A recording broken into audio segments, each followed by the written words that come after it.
ಶೈಕ್ಷಣಿಕ ಜೀವನದ turning point ಆದ ದ್ವಿತೀಯ ಪಿಯುಸಿ ವಿದ್ಯಾರ್ಥಿಗಳು ಶಾಲೆಗೆ ಹೋಗಿ ಕಷ್ಟಪಟ್ಟು ವಿದ್ಯಾಭ್ಯಾಸ ಮಾಡಿ ಪಾಸಾದರೆ, ಇಲ್ಲೊಬ್ಬರು ಜೈಲಿನಲ್ಲಿ ಇದ್ದುಕೊಂಡು ಓದಿ ಫಸ್ಟ್ ಕ್ಲಾಸ್ನಲ್ಲಿ ಪಾಸಾಗಿದ್ದಾರೆ.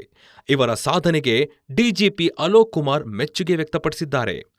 ಈ ಬಾರಿಯ ದ್ವಿತೀಯ ಪಿಯುಸಿ ಪರೀಕ್ಷೆ ಫಲಿತಾಂಶ ಗುರುವಾರ ಪ್ರಕಟಗೊಂಡಿದೆ. ಈ ಸಲ ದಾಖಲೆಯ ರಿಸಲ್ಟ್ ಬಂದಿದ್ದು, ಎಂದಿನಂತೆ ವಿದ್ಯಾರ್ಥಿನಿಯರೇ ಮೇಲುಗೈ ಸಾಧಿಸಿದ್ದಾರೆ.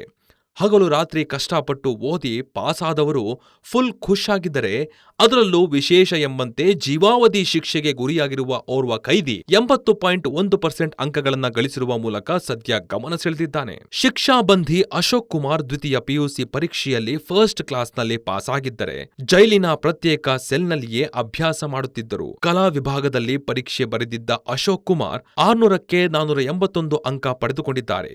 ಕನ್ನಡ 82, ಇಂಗ್ಲಿಷ್ 69, ಇತಿಹಾಸ 94, ಅರ್ಥಶಾಸ್ತ್ರ 84, ಸಮಾಜಶಾಸ್ತ್ರ 77, ರಾಜ್ಯಶಾಸ್ತ್ರ 75 ಅಂಕಗಳನ್ನು ಪಡೆದುಕೊಂಡಿದ್ದಾರೆ. ಶಿಕ್ಷಾಬಂಧಿ ಅಶೋಕ್ ಕುಮಾರ್ ಕೊಲೆ ಪ್ರಕರಣವೊಂದರಲ್ಲಿ ಜೀವಾವಧಿ ಶಿಕ್ಷೆಯಾಗಿದ್ದು, ಹೀಗಾಗಿ ಕಳೆದ 7 ವರ್ಷಗಳಿಂದ ಬಳ್ಳಾರಿ ಸೆಂಟ್ರಲ್ ಜೈಲಿನಲ್ಲಿದ್ದಾರೆ. ಜೀವಾವಧಿ ಶಿಕ್ಷೆಗೆ ಗುರಿಯಾದರೂ ಓದುವ ಅಭ್ಯಾಸ ರೂಢಿಸಿಕೊಂಡಿದ್ದರು. ಹೀಗಾಗಿ ಖಾಸಗಿ ಅಭ್ಯರ್ಥಿಯಾಗಿ ಪರೀಕ್ಷೆ ಪಡೆದು ಇದೀಗ ಫಸ್ಟ್ ಕ್ಲಾಸ್ನಲ್ಲಿ ಪಾಸಾಗಿದ್ದಾರೆ. ಇನ್ನು ಈ ಬಗ್ಗೆ ಡಿಜಿಪಿ ಅಲೋಕ್ ಕುಮಾರ್ ಅವರು ತಮ್ಮ ಎಕ್ಸ್ ಖಾತೆಯಲ್ಲಿ ಮಾಹಿತಿ ಹಂಚಿಕೊಂಡಿದ್ದಾರೆ. ಜೀವಾವಧಿ ಶಿಕ್ಷೆಗೊಳಗಾದ ಕೈದಿಗಳಲ್ಲಿ ಒಬ್ಬರಾದ ಅಶೋಕ್ ಪಿಯುಸಿ ಪರೀಕ್ಷೆಯಲ್ಲಿ 80.1% ಅಂಕವನ್ನ ಪಡೆದಿರುವುದು ಹೃದಯ ಸ್ಪರ್ಶಿಯಾಗಿದೆ. ಬಳ್ಳಾರಿ ಕೇಂದ್ರ ಕಾರಾಗೃಹದಿಂದ ಜೈಲು ಬೆಂಗಾವಲಿನೊಂದಿಗೆ ಪರೀಕ್ಷೆ ಹಾಜರಾಗಿದ್ದರು.